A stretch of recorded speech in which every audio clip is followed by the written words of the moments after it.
Xa hai no canal un vídeo sobre os animes que son bons para comezar a velo, mas ben, faltou indicar en que páxinas podes facelo. Así que entón hoxe traivos aquí unha listaxe de páxinas e apps que nos serven para o visionado de anime de xeito legal e gratuito. Quedan así excluídos polo cal todos os servizos de streaming que non constan dunha versión de balde, porque aí que os teña pois xa pode ver o catálogo que hai dispoñível. Tamén os servizos ilegais por propia definición. Aquí gostaría de facer un pequeno apuntamento, pois non querería meter no mesmo saco os grupos de fans subindependentes que fan un bo traballo que as páxinas de visionado de anime online que rouban conteúdo ou emiten unha calidade pésima. E aquí sí que vou romper un momento para mencionar unha web de lexendado que son os arquivos da Meiga, que, por se alguén non os coñece, son uns foros onde se publica conteúdo vario en galego e hai categorías exclusivamente dedicadas ao anime ou manga. Todos os links que vou mencionar estarán na descripción. Neste primeiro apartado vamos falar das páxinas máis recomendadas, é dicir que na miña opinión non teñen ningún inconveniente ou polo menos non demasiado importante. E son moi boas para consumir anime ou manga. Todas elas teñen a opción de lexendado en portugués do Brasil. A primeira delas, que seguro que vos soa, é Crunchyroll. Aquí temos unha versión gratuita que nos permite acceder case a maioría do catálogo, só quedando fora algúns capítulos que prácticamente acaban de sair. Así que a medida que pasa o tempo, estes pasarán a ser de balde.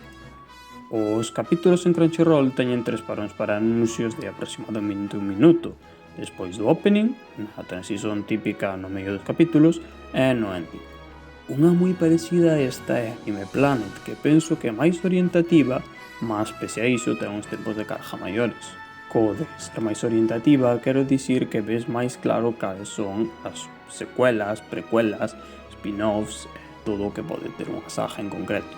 Aquí sí que a diferencia de Crunchyroll temos un servizo de manga gratis. E para manga o que sí ou sí vos teño que recomendar é a app de smartphones da famosa revista Shonen Jump, Manga Plus, onde teñen moito do seu catálogo accesível. Infelizmente, en portugués de momento hai poucos mangas, así que teríamos que acceder noutras linguas para termos un catálogo máis amplo. Agora vou citar un par que desaconsello por algunha que outra razón xunto con esta, porque non están na nosa lingua Pluto TV ou a web de Selectavisión, porque polo menos a mí non me van para nada ben Asian Crush, Big Night Pulp ou Con TV, porque necesitan VPN para funcionar Funimation, Anime Lab ou Tubi TV. Agora quería mencionar tamén MyAnimeList e AniList como webs que podedes usar para deixar en constancia os animes que ides vendo, así como dejarlle unha puntuación determinada e que a web che recomende algúns en función dos teus gustos. Persoalmente prefiro AniList, aínda que se usades calquera destas podedes cambiar facilmente exportando as vosas listas entre elas. E isto sería todo polo vídeo de hoxe. Se che quedou algunha dúbida podes facerme saber polos comentarios. Un saúdo e ata o seguinte vídeo.